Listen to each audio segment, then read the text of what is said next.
त्यो एउटा भिडियो छ नि यो वाला, त्यो मिमको कुरा चाहिँ मलाई सही जस्तो लाग्छ। किनभनेपछि तपाईले यो मेक एजेन्ट एआई भन्ने चाहिँ यसको बारेमा बुझ्नको लागि कि त तपाईँ इन्जिनियर हुनुपर्छ, कि त इन्जिनियर पढ्दै गरेको हुनुपर्छ, कि त इन्जिनियर पढ्ने सोच बनाएको हुनुपर्छ है। यो चाहिँ यस्तै खतरा एआई हो जुन चाहिँ सिधै क्याड सफ्टवेयरसँग इन्टिग्रेट गर्न मिल्छ। जस्तै तपाईले यदि मेकानिकल डिजाइन इन्जिनियर हुन्छ अथवा कुनै पनि इन्जिनियर हुन्छ र सोलिडवर्क्स सफ्टवेयर युज गर्नुहुन्छ भनेपछि सिधै सोलिडवर्क्ससँग यो एआईले चाहिँ इन्टिग्रेट गर्न मिल्छ है। यसलाई सिम्पल भाषामा भन्नुपर्छ जसरी च्याट जीपीटीले राइट अ एसे भनेपछि एउटा कुनै पनि टपिकमा एसे लेखिदिन्छ, त्यसै गरी यो मेक एजेन्ट एआई भन्नेले चाहिँ डिजाइन हाउस भनेपछि सिधै एउटा घरको डिजाइन गरिदिन्छ क्या।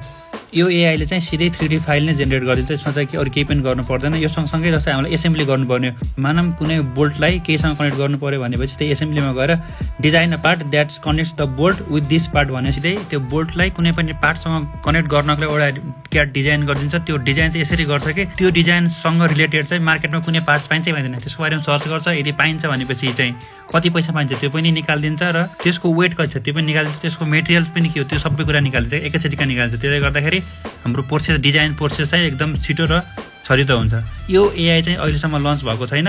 अब बिस्तारै वेटिङ लिस्टमा बस्न सक्नुहुन्छ। वेटिङ लिस्टमा बस्नको लागि सिधै मेक एजेन्ट भन्ने वेबसाइटमा जानु अनि त्यहाँबाट चाहिँ लगइन त्यहाँबाट चाहिँ आफ्नो मेल दिएर वेटिङ लिस्टमा बस्न मिल्छ है। यस्तै अरू भिडियो हेर्नको लागि चाहिँ फलो मेक डिजाइन नेपाल।